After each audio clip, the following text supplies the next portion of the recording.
Hello to everyone from around the world, and thank you for joining us today. I'd like to take a moment to thank our UCLA co-sponsors, the Nazarian Center for Israel Studies and the Luskin Department of Public Policy for helping us spread the word about this event. I also want to point out that our original Israeli speaker, Ehud Jari, has come down with a temporary illness with a very bad cold, etc. And we miss him, but we also want to thank Nimrod for his coming in the very last minute, and for Samir, who was such a sport about all of our changes. Now, to begin with, I have one of the hardest part of this meeting to follow important information, which means it's very hard to make this exciting, even though I will try. First, while you can see us, we cannot see or hear you. Second, we are recording the presentation today, and the video will be available on the CMed website, YouTube, and our Facebook page as soon as possible. 3, if you are joining us using Zoom, please notice the chat window at the bottom of the screen. Take a look. We will share announcements during the talk with you in the chat window. However, you will not be able to add comments in the chat box. If you have questions for our speakers or speaker, depending what it is, please type the questions or the question in the Q&A window, also at the bottom of your screen. Be sure to include your name and your country and or affiliation.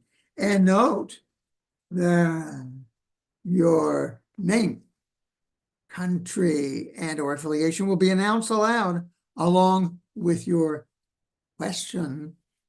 Only the CMed team will be able to see your questions. In some cases, we will answer questions in writing in the Q&A window for others to see. Please keep questions concise so we can answer as many questions as possible. And finally, in this section, if you are joining us on the YouTube platform, please note you will not be able to ask a question because comments will be disabled. And now for my last point of opening, I want to introduce our moderator today, Professor Steve Zipperstein.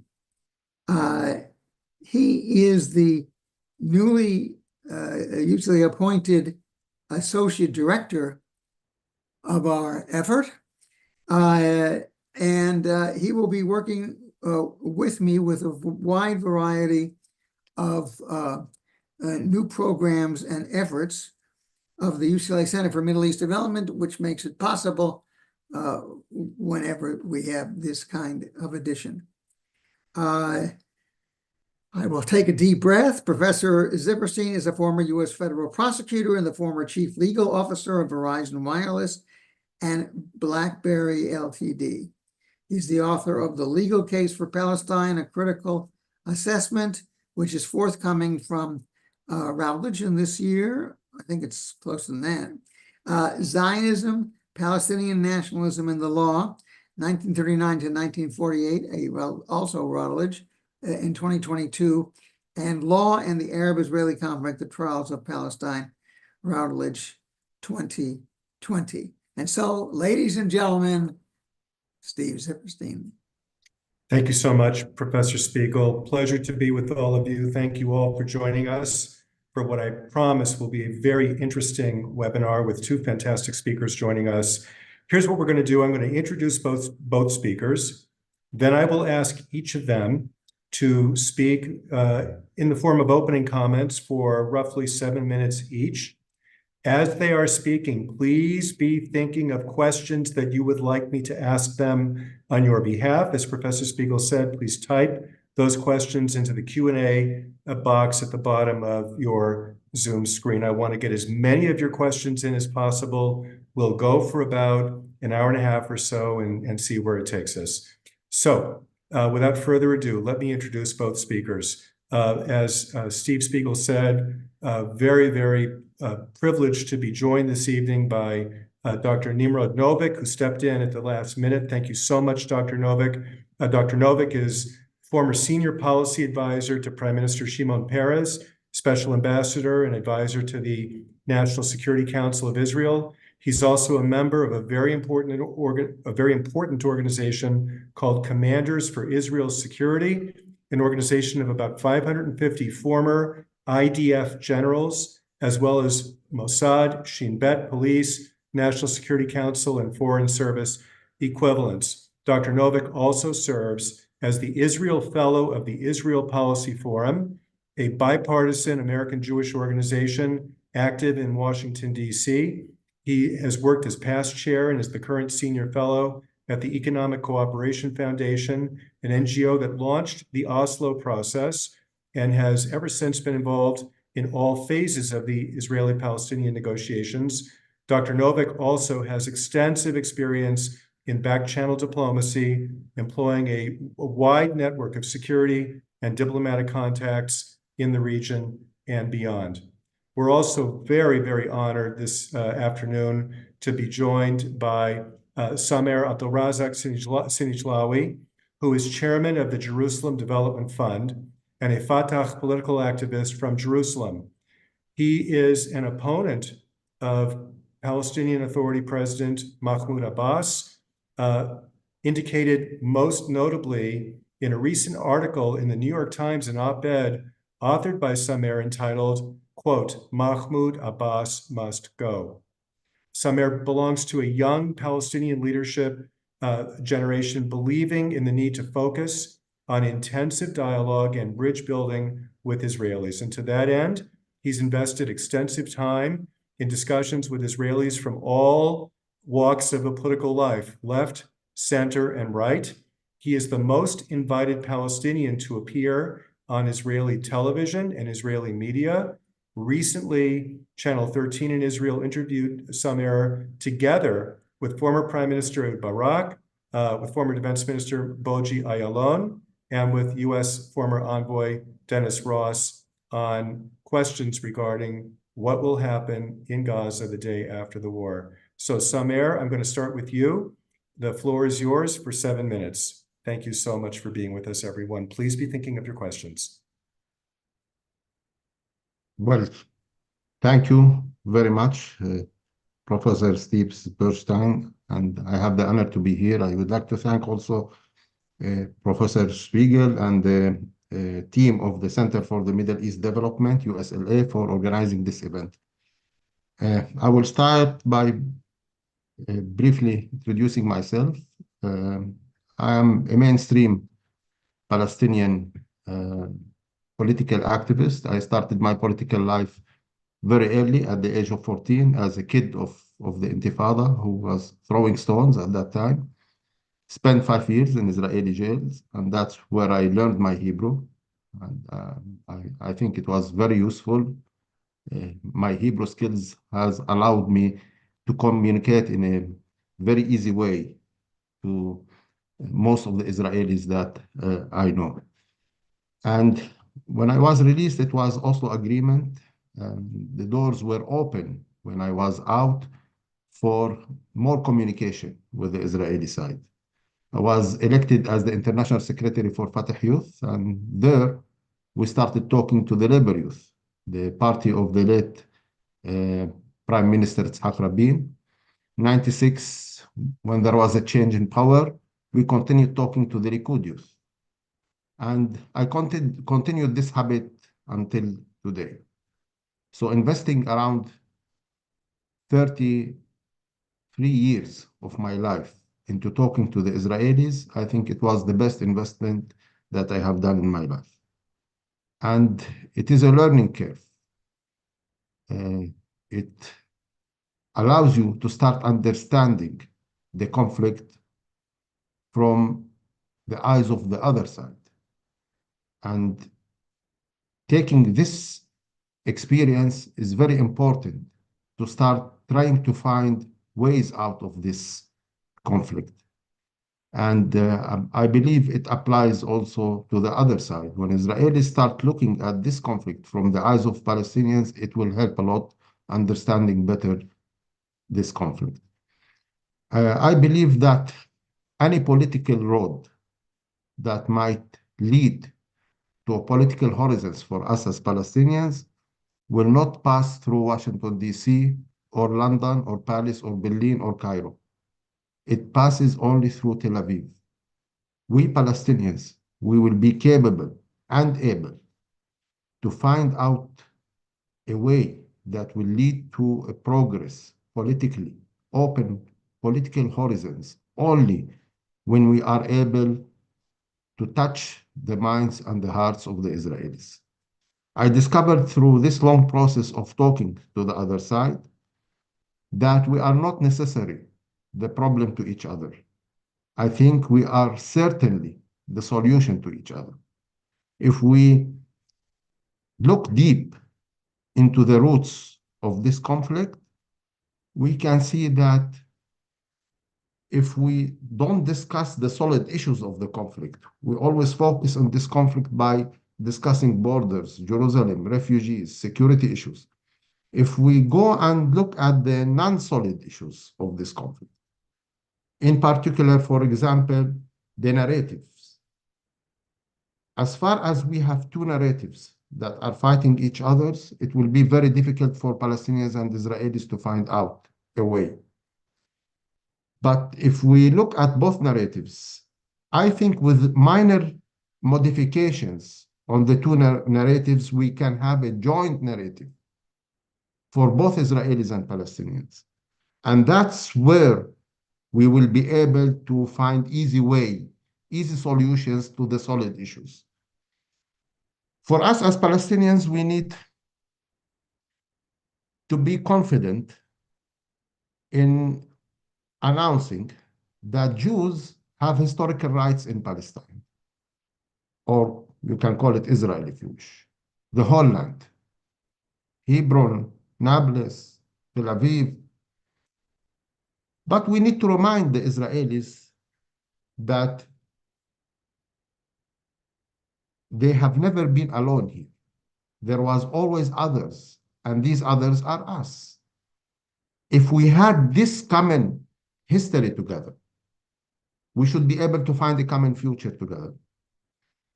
And even I don't agree with the Zionism version of the narrative that Jews has left the land, waited for thousands of years, and they came back. My grandfather told me stories about his Jewish partner in a small shop of clothes in the old cities, early last century. And this is an example that there has been always, continuously, Jews in this land. Maybe sometimes they were majority, sometimes they were minority, but their relation did not disconnect from the land. The same, our relation to this land has never disconnected. The main challenges, the main enemies for Israelis and Palestinians is ignorance. Unfortunately, we don't know each other very well. Hatred, incitement are two other main enemies that these three enemies together should be fought. And it needs a lot of leadership and wisdom, something that maybe both Palestinians and Israelis currently lack. Maybe for us as Palestinians, we couldn't find leadership in the last 100 years. You can imagine that 100 years ago, we have been together with the Israelis, group of militias fighting each other and fighting the British mandate. Today, Israel became OECD country with a lot of achievements, and we have stayed as Palestinians, as group of militias, unfortunately, until now. And if you ask me why, I'll tell you lack of leadership. We have had three leaders in 100 years. Sheikh, the Mufti al-Husseini, then Arafat, and then Abbas. 3 leaders in 100 years, none of them left us with remarkable achievements. So lack of leadership from the Palestinian side is very important. I spent these years into talking to all Israelis, in left, in center, in right. And I joke sometimes with the Israelis and I tell them, I know you better than you know yourselves because I talk to all of you and you don't talk to each other. So when some of my friends see me going to the studios of Channel 14, they get crazy and they ask me, how can you go there? I definitely need to talk to the right and to the extreme right in Israel. It's a constituency big enough that we cannot neglect. We need to talk, we need to communicate, and we need to convince. And when my right-wing Israelis see me in Channel 11 or 13, also they tell me, why do you go there? They are becoming part of the museum. They are irrelevant now. Every Israeli is important for us, and we need to communicate with everybody. We need to communicate with the Israeli through media, in academia, with the political elite. We need to talk to everybody. And each time I talk to Israelis, I discovered that the current political elite in Israel, they have almost never contacted or discussed politics with Palestinians, including ministers into this government. So changes starts with dialogue, with communication, with changing the narrative. We Palestinians need to adapt to a strategy that puts at its basis out of national interest, Palestinian national interest, the security Israeli needs. And Israelis need to adapt to a strategy that puts at the basis of it, out of Israeli own interest, the Palestinian prosperity, progress, national aspiration. And from there, these two strategies need to work and complement each other. They will help to achieve the Israeli security needs and the Palestinian national aspiration needs. There is a way, if we start working together, we can be there and in no time. I can tell you something about the Palestinian people. Regardless of all the polls that you keep reading about, the Palestinian people is a very moderate people. And we can change the public opinion very quickly. Me, myself, when I was in jail, I started my political life believing that I need to free Palestine from the river to the sea. And then in 88, when President Arafat announced the declaration of independence, saying that our target is a state on the borders of 67, we have celebrated this, shifted automatically. And when I went out in the 93, he himself, Arafat, signed autonomy agreement in Gaza and Jericho. For this also we were very happy and shifted and signed in. A real Palestinian leadership can shift the public opinion towards moderation, towards pragmatism, towards accepting dialogue and coexistence. So the immediate challenge of the Palestinian people is changing leadership. This is the challenge that is facing up. We need to have Abbas leave the political scene, allow younger political leaders to assume power, change the Palestinian society into more democratic, change the leadership into a transparent and accountable leadership, engaging with the Israelis, working with the Israelis, not against the Israelis. Similar changes are expected to happen on the Israeli side. That's where, when Israelis and Palestinians can start working together, and that's where, in no time, we can find a way out of this conflict. Okay. That was incredible. I didn't cut you at 7 minutes because your remarks were so profoundly important. And I think that your comment at the end about the need for leadership changes on both sides is a great segue to Nimrod Novik. And so I'm going to turn the floor over to you, and I'll give you 10 minutes, the same amount of time that Samer just took. Please, 10 minutes. Thank you very much, and thank you for having me. And I wish Ehud Yaari, if he's watching, full and speedy recovery.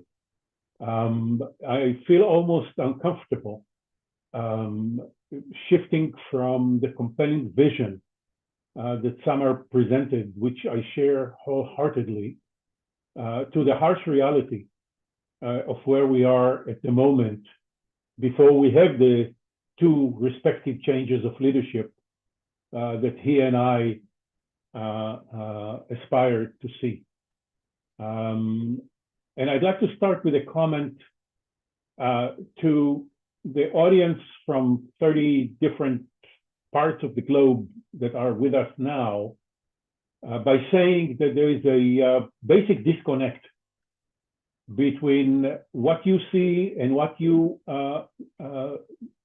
think of what's going on in Gaza and what we Israelis experience. Complete disconnect.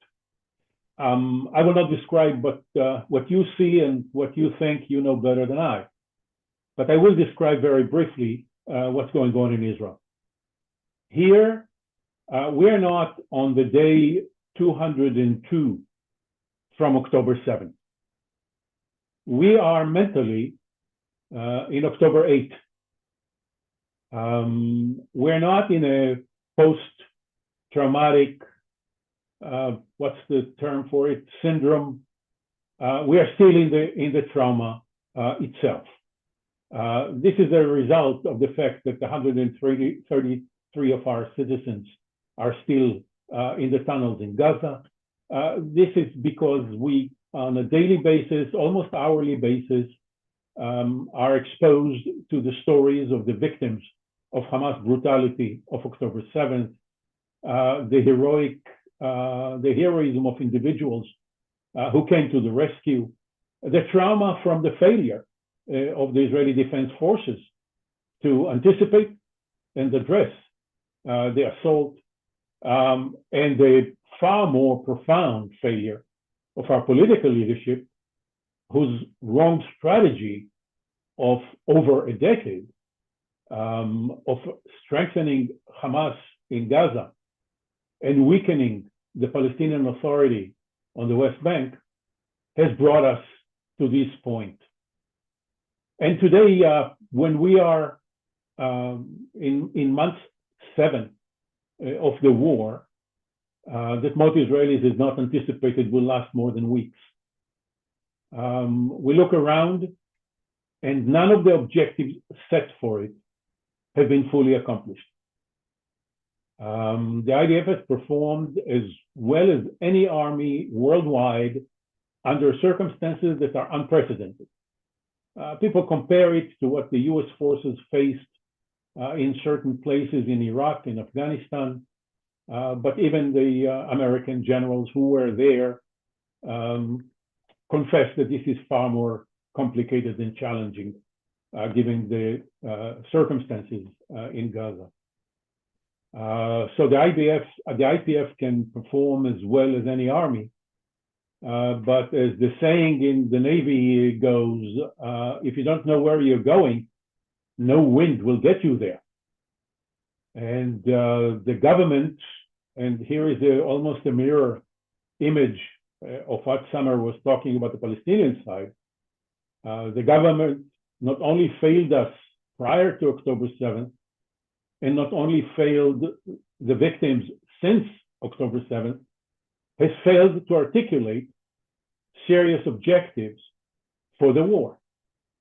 What we hear are empty slogans, such as total victory and destroy Hamas, which cannot be translated into any political outcome that the IDF is supposed to prepare the ground for. And if that's not bad enough, then suddenly those who had not realized it from the outset now recognize that we are stuck.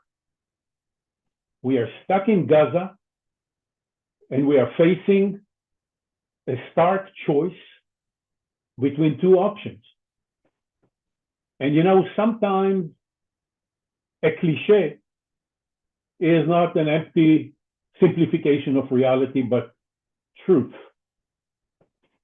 I've been around long enough. Samir started at 14. I started at a later age, at 21. But since I'm older, I've been in this business longer. I don't remember a moment where Israel faced a more fateful choice between two options. One option, which I'm afraid we're sliding towards, is an open-ended, ever-conflicted, open-ended occupation of the Gaza Strip, which, if materializes, does not only sentence Gazans and Israelis to further misery, but is likely to affect dynamics on the West Bank as well. And if that continues, we may see Gaza-like situation on the West Bank as well. And with that happening, the peace countries, near and far, the original ones, Egypt and Jordan, and the newcomers, the UAE, Bahrain, Morocco, distancing themselves. Normalization will Saudi Arabia, will go into the file of missed opportunities, and we will be even more isolated worldwide. That is one course. The other one has been suggested by President Biden on behalf of a group of Arab countries, like-minded, that are offering us an unprecedented historic opportunity. They offer us three-win situation. Win number one is to help extract ourselves out of Gaza and replace us by their own management, interim management. The second win is to offer Palestinians an alternative to the brutal Hamas ideology by a political horizon that leads to exactly the place where Samir is dreaming about. And the third one is integrating Israel into a regional coalition that contributes to the prosperity of all and is designed also to check Iranian meddling as well as its proxies. However, this second option, the very attractive one, has two prerequisites. One is for Israel to accept a role for the Palestinian Authority in Gaza as well. That's the insistence of those who are willing to come to the rescue. Basically, what Arab countries are telling us is that they are willing to come, but not as occupiers, but as somebody invited by the legitimate representative of the Palestinian people, the Palestinian Authority, and the PLO. The second prerequisite is those same Arab countries are not willing to see, and other donors from the West are not willing to see their contribution to Gaza rehabilitation and development go up in flames in the next round of Israeli-Palestinian, Israeli-Gaza, Israeli-Hamas war. And in order to try and secure that, nothing is guaranteed, but in order to try and secure that, you need to see what is now called a credible, irreversible, time-bound path toward a two-state solution. Alas, here we come to Summer's point as it applies to us. Our current leadership will not hear of these two conditions. Our current leadership is still under the illusion, or at least it says so, that those Arab and Western donors will come anyway, even if Israel rejects the role for the Palestinian Authority in Gaza and rejects the idea of a two-state solution at the end of the road, which is not going to happen. I would say that Gaza today is stuck in Jerusalem. And until we're going to have a major change of policy, which is likely requiring a major change of government, we're sliding into the abyss. Okay. Thank you, Nimrod. So we had very, very, I would say, um, wonderfully thoughtful vision from Samer of what could be. Nimrod focused on some of the harsh realities that we're confronting. And this really leads to the first round of questions. And I hope that all of you in the audience are inspired now to ask a lot of questions. We have some already. The first is from me, since I'm the moderator. I'm going to use the privilege of the microphone to ask the first question, but I'm going to ask that my question along with two others at the same time. And both of you, I'll give some time, 5 minutes, 7 minutes, whatever you need to address these questions however you want to. My question relates to the title of the webinar. In some area, you already addressed this very eloquently. The title of this webinar is, "What is possible when Israelis and Palestinians work together?" And my question is, are we assuming too much with that title? Maybe we should be asking, in light of what has happened on October the 7th and ever since, leading up to where we are right now, can Israelis and Palestinians work together in the current environment? So that's the first question from me. The second question is from Mr. Meir from the United States, who is asking Samer to go into a little bit more detail about the disconnect in the polling data from the West Bank, showing enormous support for Hamas, and the comment that you mentioned that leadership, new leadership, can take that apparent public opinion, if it's accurate, if the polls are accurate, and maybe take it into a different direction. Is that possible? If you could just give us some more detail on that, because Mr. Meir is concerned. Polls are saying one thing, you seem to be saying something else. So how do we reconcile that? And then the third in this series of questions is from my wonderful colleague at UCLA, brilliant scholar, Warren Fahmy, who asks, on the ground level, what are the possible avenues for building positive people-to-people relations between Israelis and Palestinians? How do we build trust on the ground? Given the current war, how long do you both feel it will take to mend fences among the general populace, the general population on both sides? So, Samer, I'll turn it over to you. You can address one or all three of them, or whatever you'd like to do. Well, I hope 7 minutes will be okay, but I will try my best. Well, I would like to start by saying that I know that the Israelis we knew before the 7th of October are not the Israelis we have now. The shock, the trauma of 7th of October was huge, and we should realize this. But yet, resulting to the slogan of war of no choice wasn't really the wise option, even with all the pain, with all the atrocities that have been done on the 7th of October. And I myself, I was maybe the only Palestinians that had a condolences visit to the envelope of Gaza. I condemned this, and I think what has happened there cannot represent the Palestinians. But yet, I think if we had had very wise leaders on both sides, they would have turned to a slogan of peace of no choice. We have resorted to war and violence, both sides, for the last 75 years, and it did not help.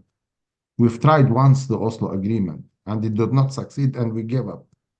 Then we said it doesn't work, but we tried every year, every month, every day, security tactics, military options, violence. We reached to a level that both sides started believing that everything is permissible to be done on the other side. Unfortunately, we crossed a lot of moral red lines in this conflict. And on the 7th of October, we could have thought in the direction of peace of no choice, but we are where we are now. Yet, when this war ends, Palestinians and Israelis will go back to reality. we will continue to live and exist together on this land. 7 million Jews, 7 million Palestinians, and we will discover that we have no other choice but to find a way of coexistence with the heavy price that everybody is paying now. And it is very heavy price. And I trained myself to not have hard feelings with Israelis, despite all the very difficult images that goes out of Gaza, because at the same time, we are also causing harm. And when I say we, it doesn't mean myself, but we as Palestinians collectively. Whatever has happened on the 7th of October is also in a moral, legal, and political responsibility of any Palestinians. And whatever is happening in Gaza now also should be of a moral, legal, and political responsibility of every Israeli. We need to decide how to look at it when the war ends. But we will have no other choice but to work together a way out. For the Poles, and to work the way out, I think we should not limit our intention to remove Hamas only from the political scene. I think three people, there is a triangle of three sides. If any of them, if we are stuck with any of them, we will not be able to move ahead. It's Hamas, Abbas, and I think I will allow myself also to say the current prime minister in Israel. If we are stuck with any of them, we will not be able to move alone. If we need Hamas, if we need Gaza without Hamas, we need to start having the West Bank without Abbas. Without this, we cannot unlock the current situation. We will not be able to provide the Israelis with security arrangements that will convince them to withdraw from Gaza. Security arrangements means somebody need to come and fill the vacuum of Hamas. Abbas will not be able to enter Gaza because Gaza is more hostile to Abbas than it is hostile to Israel, unfortunately. 90% of the Palestinians are requesting this person to leave the political scene. We are fed up of two things. Most of the Palestinians, and I will connect this to the Poles, Palestinians are fed up from the corruption that Abbas has brought upon them in the West Bank, and they are fed up from the destruction that Hamas has brought upon them in Gaza.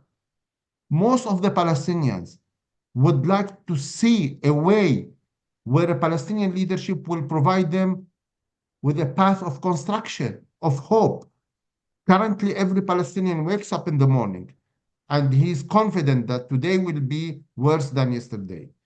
If this feeling changed into optimistic one, a feeling of believing that today is going to be better than yesterday, the whole dynamics will change. I am not a fan of polls during times of tragedy. I don't want to test the feelings of Israelis today, and I don't want anybody to test the feelings of Palestinians today, especially when the questions in the polls are tricky. When you come and ask the question to a Palestinian, do you support the 7th of October? It is interpreted for most of the Palestinians, are you supporting the war on the Palestinians on Gaza or the opposite of it? But if you ask the Palestinian, do you support killing civilians, kidnapping babies and women and elderly people to Gaza, 90% of the Palestinians will tell you no. If you ask the Palestinians, do you prefer a war, a continuous military and violent engagement with Israelis, or a path of peace and progress where the Israelis are committed to changing the life of the Palestinians and opening horizons to a political solution? They will choose the latter. So in a way, the polls are not accurate. We are testing the feelings of the people during a time that they have a cocktail of feelings. Anger, revenge is there, hatred is there, pain is there, grief is there on both sides. And it's legitimate. Seeing 1,200 bodies in one day is very harsh for the Israelis. And seeing the images that are going from Gaza is very hard for the Palestinians. So I think if a Palestinian leadership comes and offers the Palestinians a pragmatic way to change their lives, they will all sign in. But we cannot do it alone. Hamas didn't need a partner from inside Israel to implement their strategies. We, the democratic, progressive, moderate, who believe in coexistence with Israel, we need a partner. And I think also those who believe in the option of solving politically, diplomatically, the conflict inside Israel, also they need a real partner from the Palestinian side. The race of one side, if one leadership from one side will become so confident and working hard towards a diplomatic option, sincerely, then it will have impact on the other side. That's why changing Abbas, removing Abbas from the political reality of the Palestinians will help in creating some strong impact. And I can see from my own dialogue, from my own connections, and I will link this to the people-to-people issue. I believe since we don't have a lot of time, maybe the Israelis have the leverage of waiting another 20, 30, 40 years until having the conditions ready for a political solutions. We don't have this privilege. There is an issue of urgency on the Palestinian side. I am 52 years old. Until now, I am not a citizen of any state. I cannot be a citizen of Israel. I don't have a Palestinian state to be a citizen. The lack of citizenship is something that we cannot survive with a lot.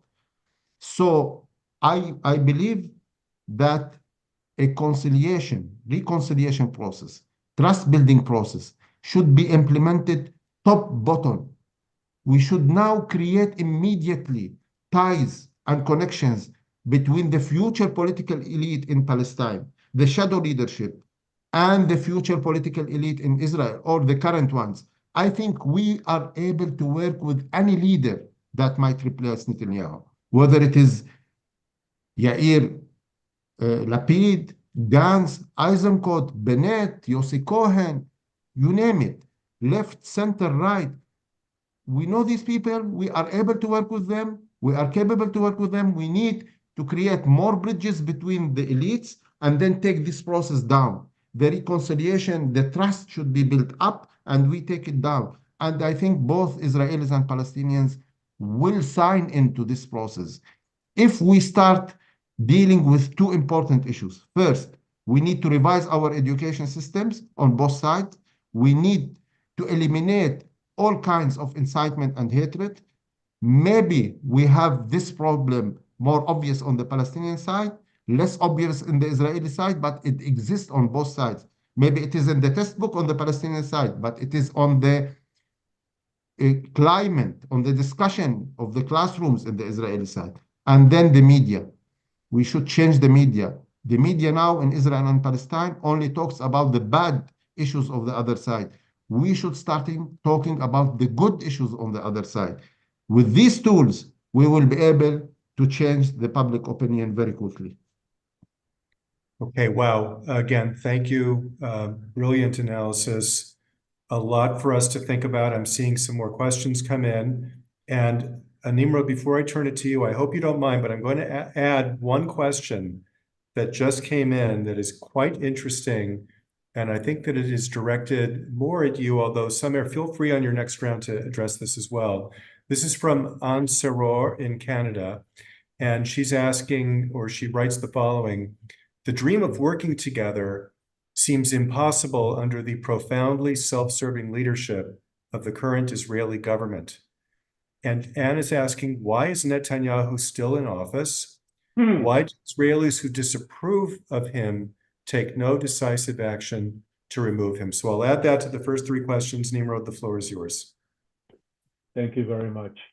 To the question of whether Israelis and Palestinians can cooperate, if those pictures behind me over my shoulder they are too small for you to see, and I hope Samer doesn't hold it against me.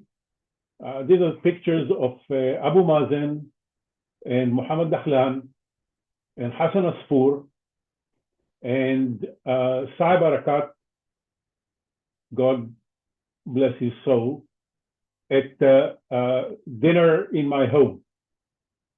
During the heyday of the Oslo process, we were working together, even to the point of jointly conspiring how to maneuver Arafat on the one hand and our prime minister on the other.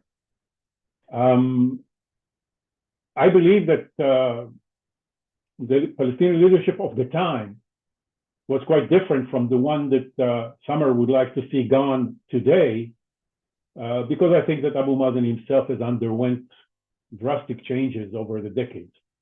There's something to be said for term limits on both sides, and which brings me to the last question of why is Bibi still in office after more than 15 years serving as prime minister, even though consecutive. I'd like to say a word on polls before I come to that, because I want to take a ride on Mr. Mayor's question. And just one line on the Palestinian side and two on ours. On the Palestinian side, I would say that at the time that the Palestinian Authority was functioning properly under the leadership of Finance Minister and then Prime Minister Salam Fayyad, the Palestinian public held it in high regard. At the time that there was a dynamic peace process, Hamas was not popular. The PA was.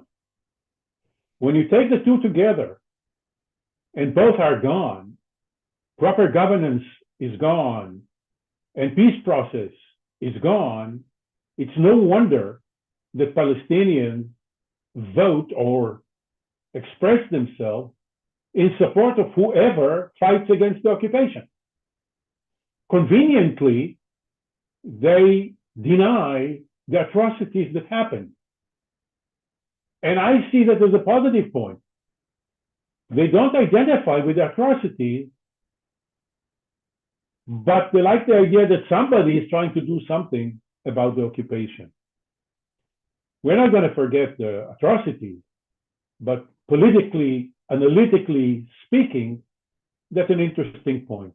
On the Israeli side, I'd say that the most striking development in the polls to me, and is totally counter logic for me, is that the slice of the pie of Israeli body politic that I call the lunatics, which is the combination of the messianic annexationists, the Jewish supremacists, all the extreme right and their lunatic agenda, has not expanded a bit since October 7th.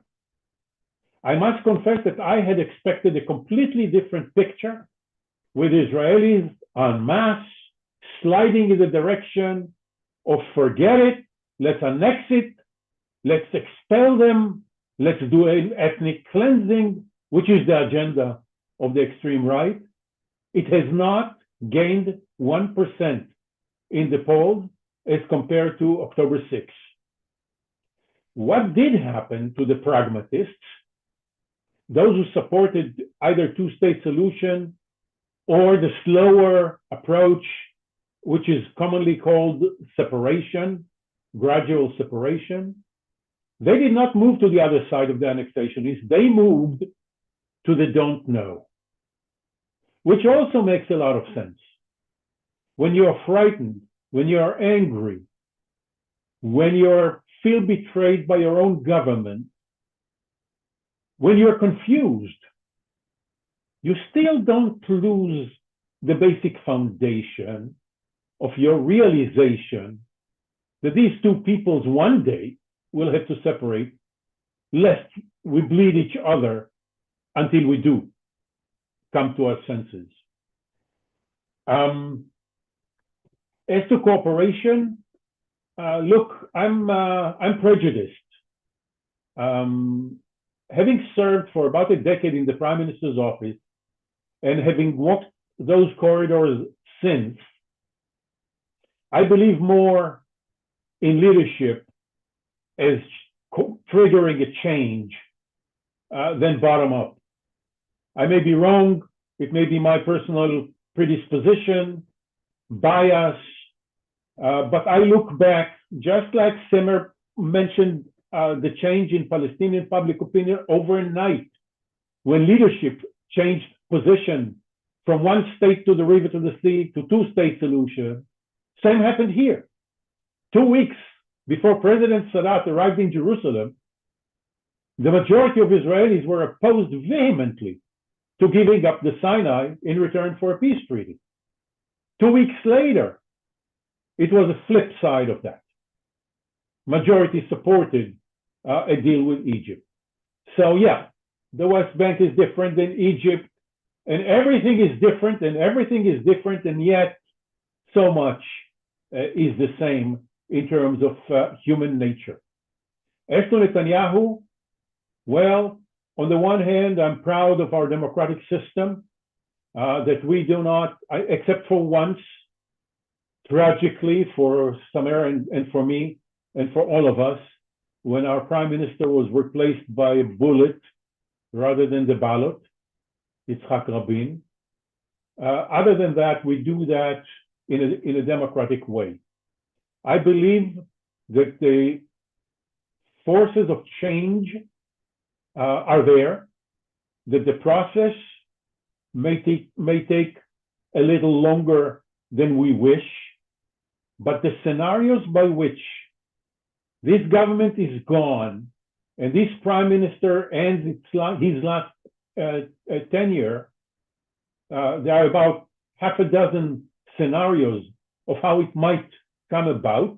I will not belabor it. It has to do with the idiosyncrasies of the Israeli complicated political system. But I believe that this government is done. The only question is how fast it's going to happen and how much damage it will do before it does.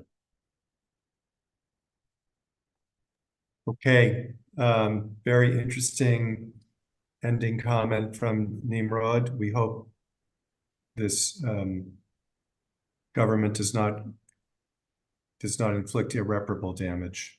And I will keep the rest of my opinion out of it because we have more questions. We have some terrific questions. The first is from Karen Horn from the University of Massachusetts, USA, obviously.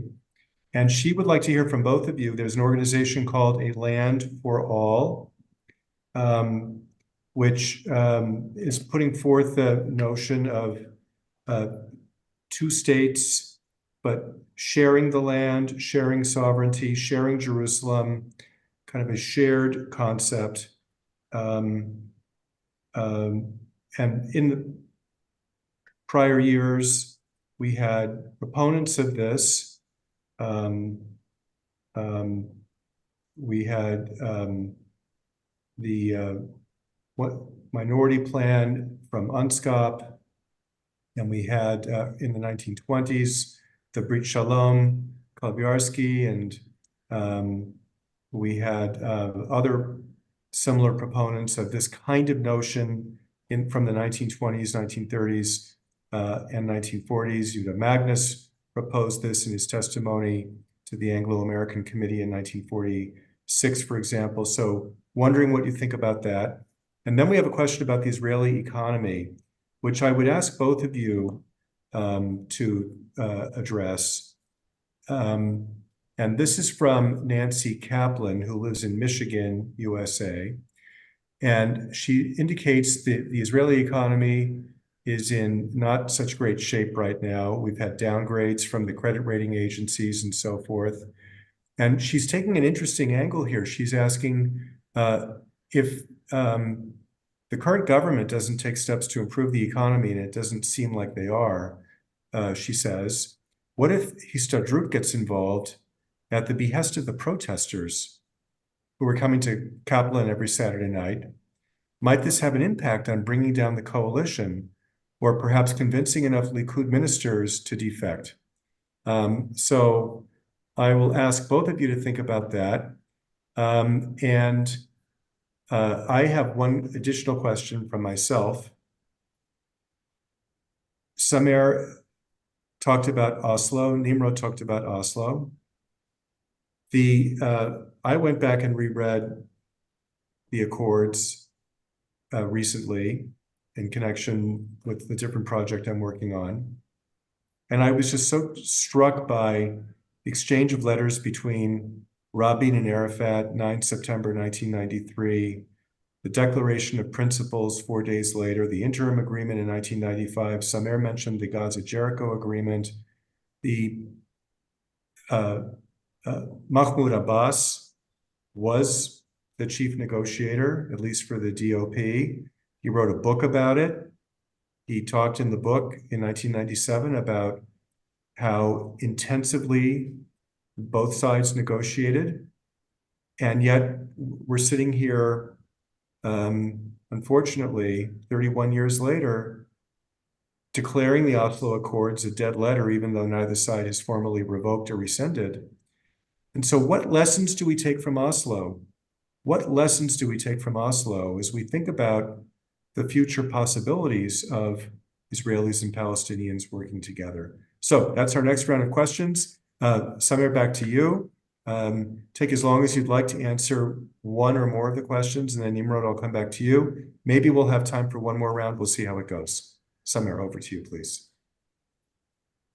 Well, I think the main lesson that we can take from Oslo is that if we don't have a political process that comes out of a democratic steps internally inside the Palestinian society, it will lead to a lot of problems.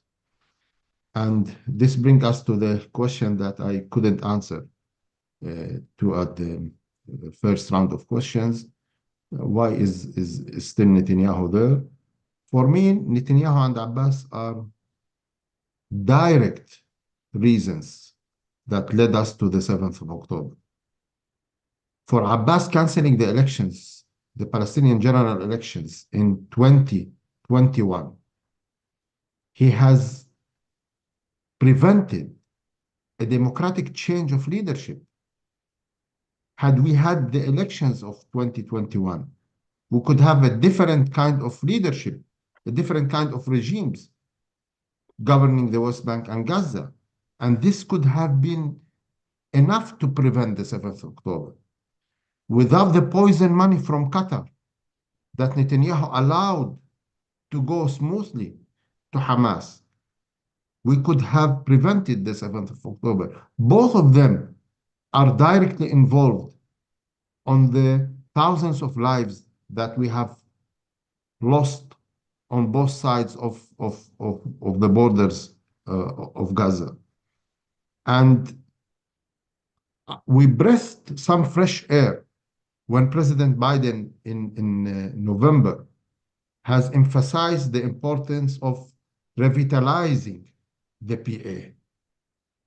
We had a lot of hope, but unfortunately this hope turned into disappointment when the silly cosmetic steps taken by President Abbas in appointing a new prime minister were accepted by the American and Biden administration.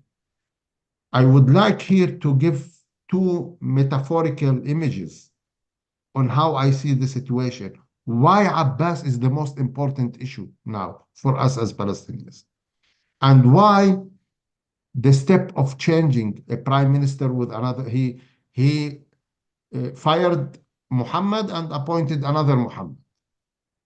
He fired a Muhammad Shtaye that was a better diplomat and less corrupt, and appointed Muhammad Mustafa that is less diplomat and worse corrupt person.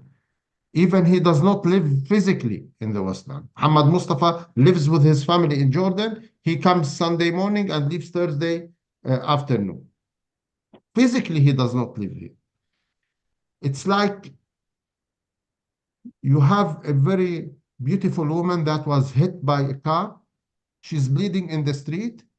And instead of calling the ambulance to rescue her, to take her to the hospital, you are calling the makeup stylist to come and fix her makeup. Palestinians don't need cosmetics. They need change in leadership. They need a democratic leadership, transparent, accountable. If a leadership fails to respect internally the rights of its people, how can they represent these rights in front of the other? It doesn't work. And I explained to my Palestinian colleagues why changing Abbas is a priority even to the issue of handling the conflict with Israel. And I give another metaphorical image.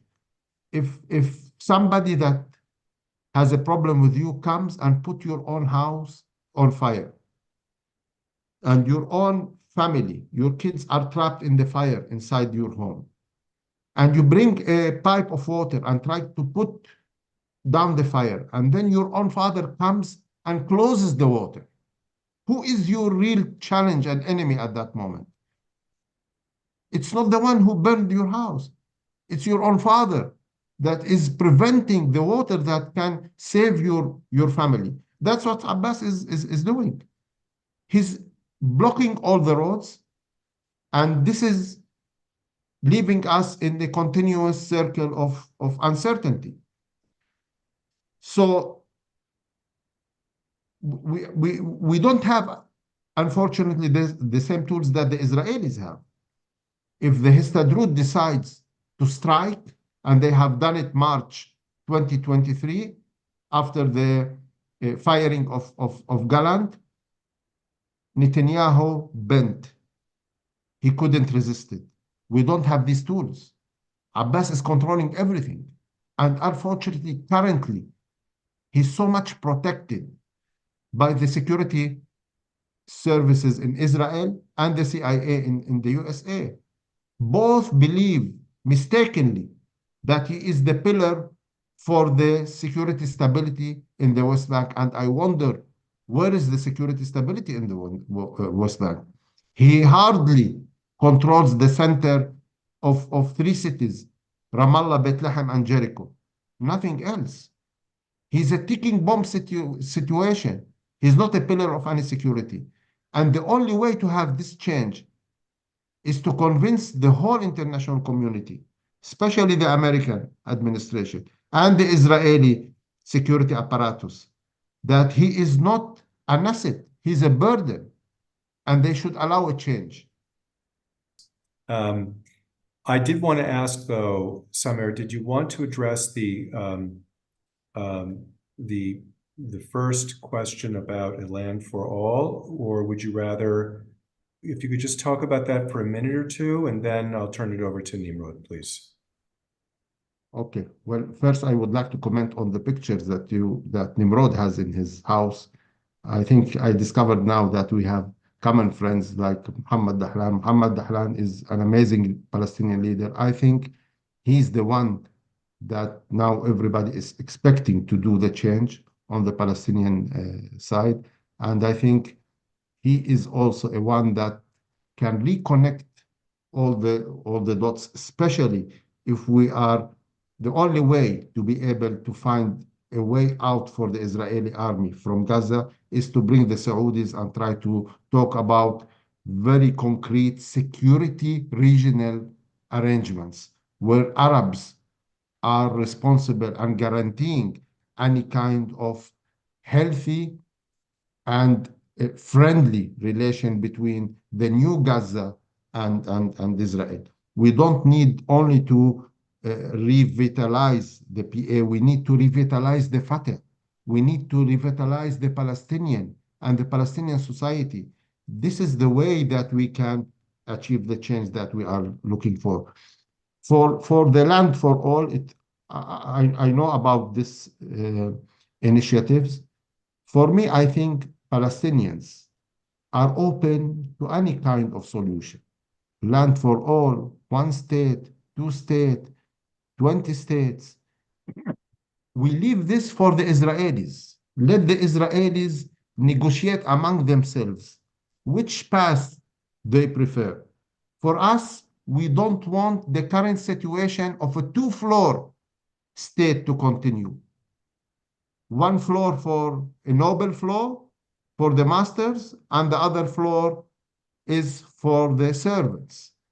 This situation should end, and there is a matter of urgency. So 1, 2, 20, land for all, whatever. I think it's not smart that we continue alone, each side thinking about options. It's better that we come together.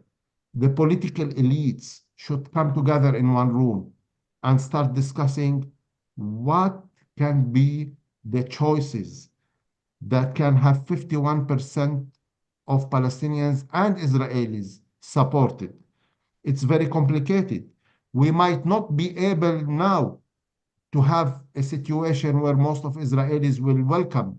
I think, from my knowledge on the Israeli side, there is a very big bloc inside Israel, which is center-left, that believes Israelis should be separated from Palestinians, but they are not confident that this separation and creating a Palestinian state or a Palestinian entity will not end by having another terrorist state that is having a security threat towards Israel. So they prefer to leave this issue for another 34 years until they are more confident.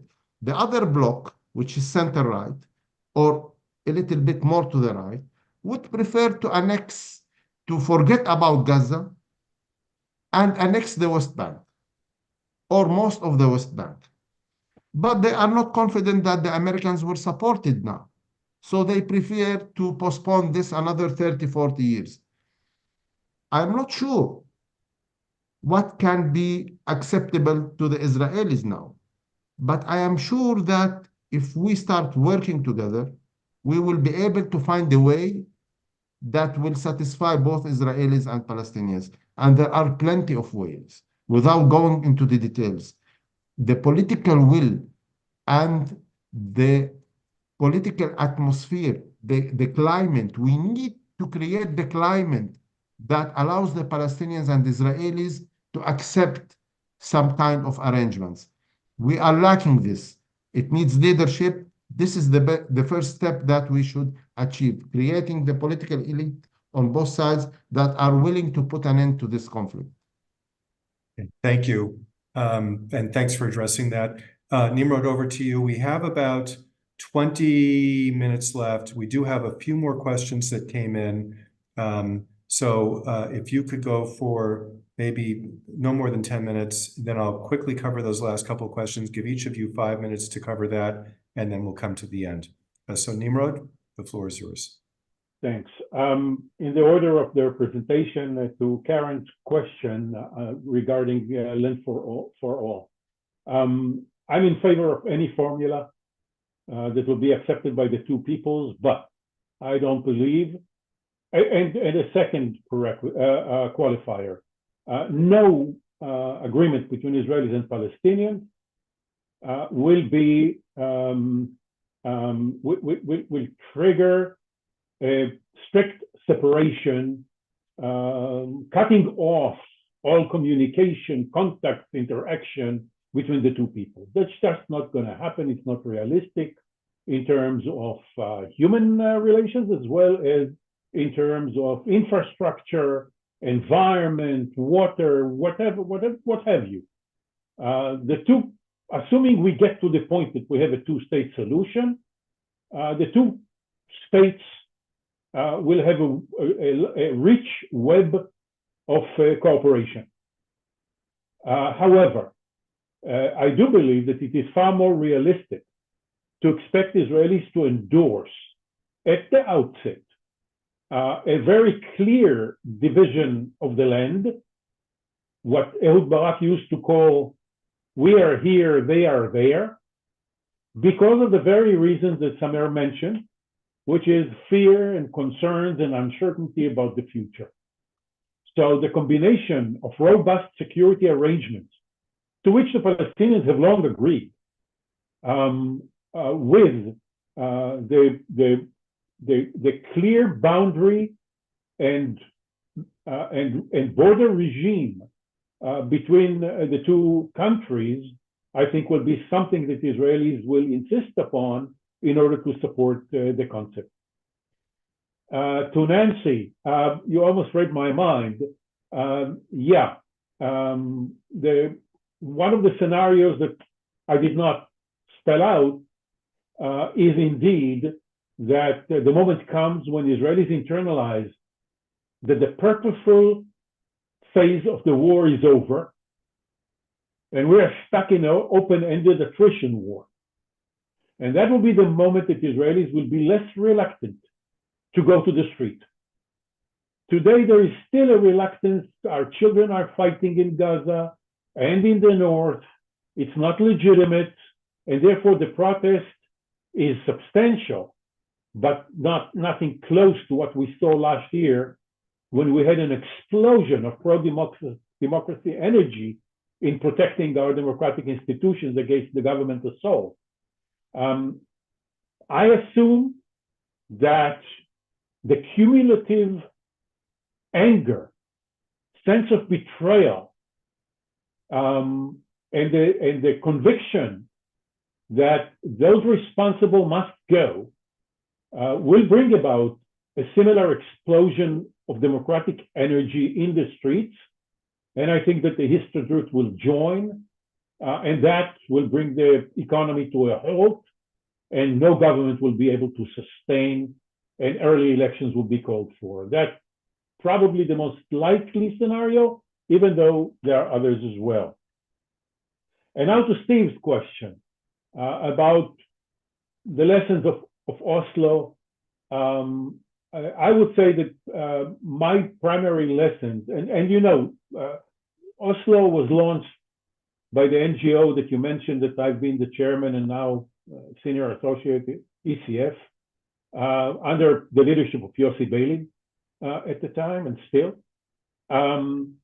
And there were two mistakes built into the agreement. One was that the end game was not defined. Nowhere does it say that it should lead to a two-state solution. That was, I think, a very big mistake. And two, the issue of settlements was not insisted upon by the Palestinians, and I regret that very, very much, because nothing presents a greater impediment to a future agreement than the expansion of settlements. But there was a third element, and here is a story that is not well known.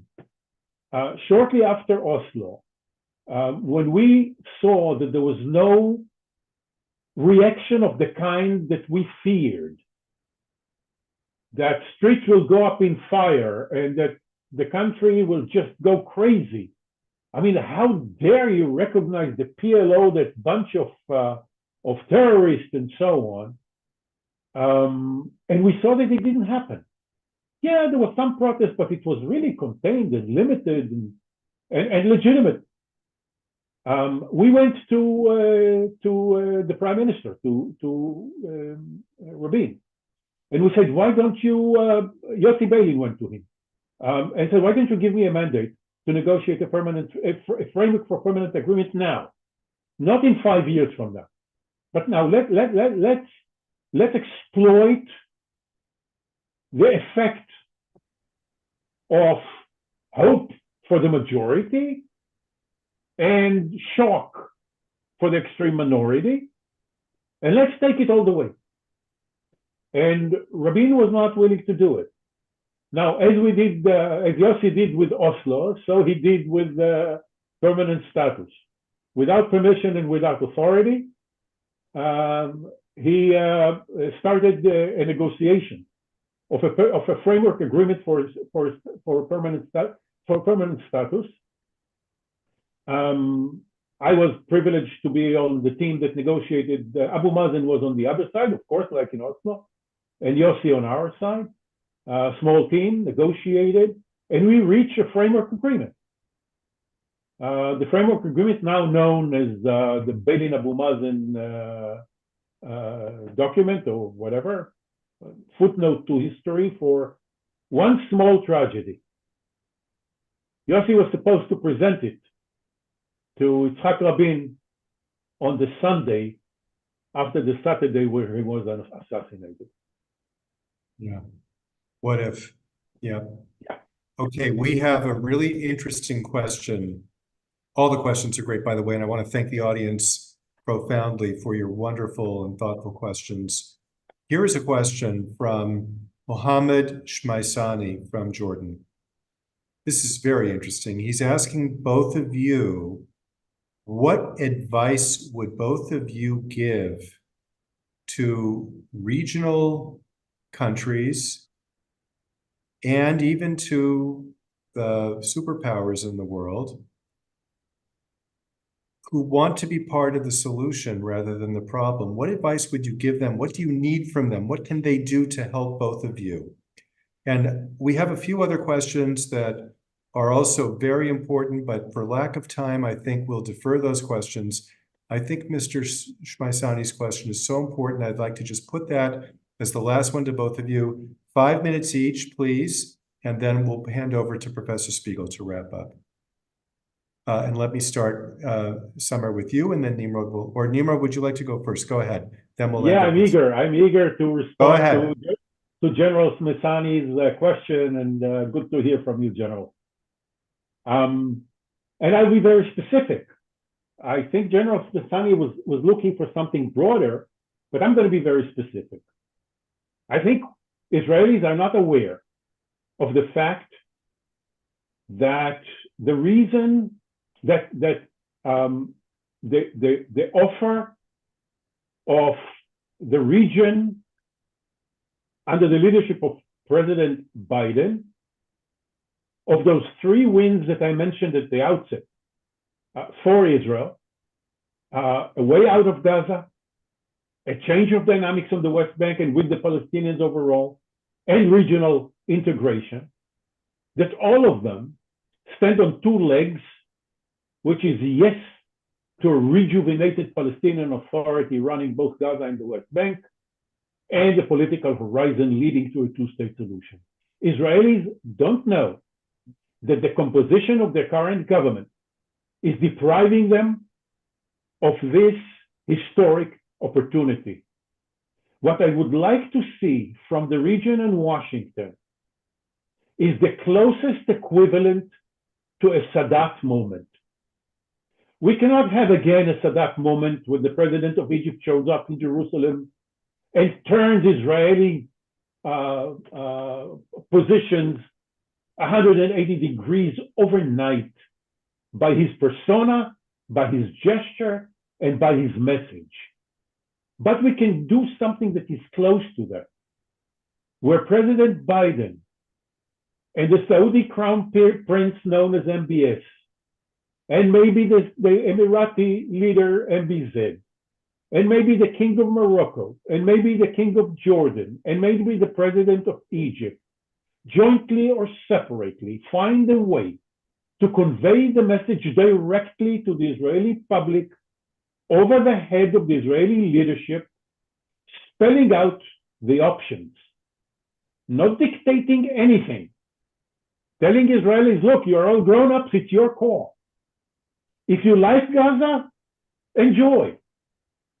But if you don't, here is what we offer you, and here is what you have to do in order to get our offer. My advice for the region and Washington is to create that moment of clarity for the Israeli public, which will resonate in the region, which will, I think, affect Palestinian mood, and will certainly accelerate the sense of Israelis of the need for a change in Jerusalem. Okay, great. Okay, Samir, last words from you, no more than 5 minutes, please, and we'll end right on time. Well, I totally agree with Nimrod. I think this what should be done, a surprise visit by Biden, MBZ, MBS, the Moroccan king, the Jordanian king, to the Knesset, addressing the Israelis. Because what also Nimrod has said at the beginning that the Israelis are still on the 7th of October. They did not move 200 days ahead. We need to shift one of their eyes towards the future. Currently, both their eyes are still stuck in the past. On the 7th of October, when you open the TV channel, they are still discussing the stories of the families of the envelope of Gaza until today. So we need to shift one eyes, and it needs something very powerful. I would like to add to what Nimrod has said, also to the USA and to the Jordanians, since General Misani has addressed the question. Start opening your doors to the opposition inside the Palestinians. You are talking only to Abbas. You are talking to a dead person that is totally disconnected to the reality, that has lost completely the support of the Palestinian people. Open your doors the same way that President Biden has invited Gantz to Washington, D.C. as a message to push change in the Israeli side. He must invite the moderate, pragmatic, more responsible, more representable Palestinian opposition from the Palestinians and open the doors in Washington, D.C. and start talking. Also, Amman needs to go out of the box, out of the classical, traditional relation of talking to those who have the title. The situation in the West Bank does not allow any more tolerance in the current situation. A change must be accepted and endorsed by the region. And to the Israeli public, I would like to have a final message. The only way that we can respect and honor the souls of the people that lost their lives on the 7th of October, the 1,500 Israelis, and the 45,000 Palestinians who have lost their lives in Gaza, is by achieving peace. It is only the only way that we can respect all those rest who are still living, and even all those who will be born for Palestinians and Israelis. Peace is the only way that we can respect both our people. It is the choice of the courageous people, and we need to start thinking in the vision for the future. Imagine that a Palestinian state will be the most powerful ally to Israel. Imagine that a moment of threat from the Iranians, like what has happened in the past days, where the Jordanian army was in the skies also protecting. Imagine that Palestine will be also playing a role to defend the region and to defend Israelis when it is needed. This is the thing that we need to work to, and it is achievable and doable. We just need to shift one eye towards the future and see this happening. Okay, thank you so much. And you began this evening, Summer, by emphasizing the need for each side to understand and appreciate the other side's narrative. And I think that that is also an extraordinarily important observation. And both of you demonstrated that this evening. I want to thank you both very, very much. I will remind our audience that it is now almost midnight, where both of you are. We are so appreciative. And I see Professor Spiegel is about to come back on in a moment. And I speak for him as well. We are greatly appreciative to both of you for being willing to participate in this webinar at such a late hour of the evening for both of you. Thank you both very, very much. Thank you to the audience for your terrific questions. And I will now hand over to Professor Spiegel to wrap up. Thank you. Yes, I agree so much that we all appreciate what you were saying and what we don't hear very much. And either one of you or both of you would like to write something up, I would be glad to publish it. The notions of a moment of clarity, the moment of beyond October 7th, although obviously the people who are still in Gaza who don't want to be there must come out, and the divisions on both sides. There is a history when there was terror and horror and death, but at least something came out of it. And that has to be repeated. And so I found this session very important, very meaningful, and it tells me that we have to do more and more in our programs. I'd like very much to thank our team for creating this opportunity for us to talk today. It's not easy these days to manage Jed, of course, to Salome Mahajer, to Emily Pistoli, and to Laura Lee, the 4 people who work in California to make everything we do possible, and we have such great a feeling for them. I'm going to go from the past hour and a half to the future now,